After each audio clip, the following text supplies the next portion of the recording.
Anybody trying to get financing is going through a 30 to 60-day process.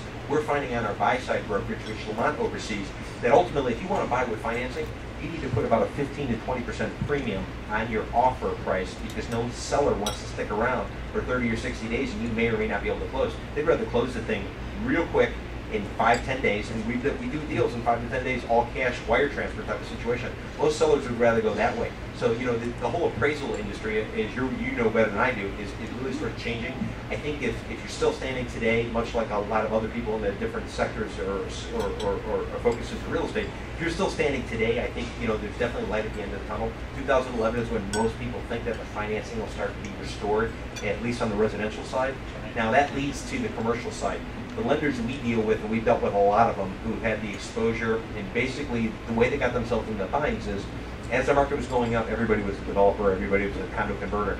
They would hit it out of the park in Broward, they'd hit it out of the park in Dade County, and then from there, they'd run out of inventory because everybody's going for the product. So they started going elsewhere. They started going to Ocala, they went to Tampa, they went to Naples, they went to Fort Myers, they went to all these other places.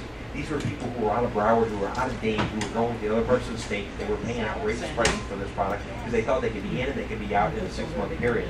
And the lender wanted to finance the project as a condo conversion finance because ultimately they thought they were in it for 18 to 24 months, and they felt as if, you know, that if purchased correctly, that they would be, the lender would be able to burn through it and no problem would happen. But more importantly, the lender didn't want to take a chance of losing the book of business.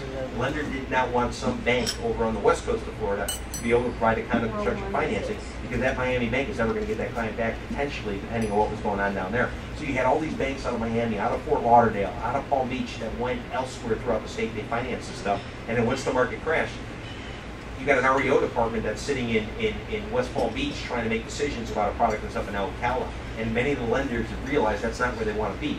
So what we're seeing is when they do provide financing on a large deal, and there's been 2 bulk deals that have gotten financing to date.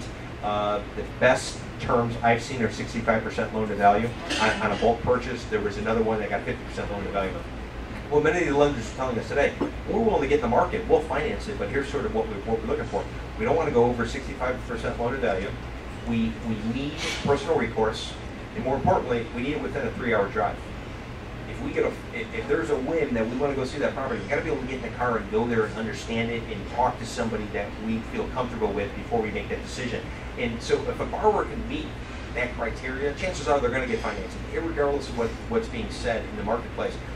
Local lenders want to put the cash in play. They see this as their opportunity to rustle away some sort of good client from a B of A, from a Wachovia, or a Wells, I should say, from one of these bigger institutions. So the community banks are really out there in the trenches. They're trying to carve it up. They're trying to grab what they can, but they also have to work under the scrutiny of the federal government's FDIC.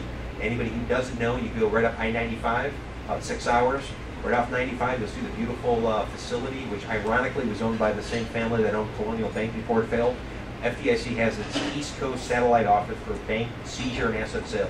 It's a great little operation. About 500 people are operating out of there, and basically their role is to go in, shut down banks, and sell off the assets. If you ever want to have a little bit of fun with a banker, show up to the headquarters at about 3 o'clock on a Friday in a black suit with a bunch of buddies. It'll scare the hell out of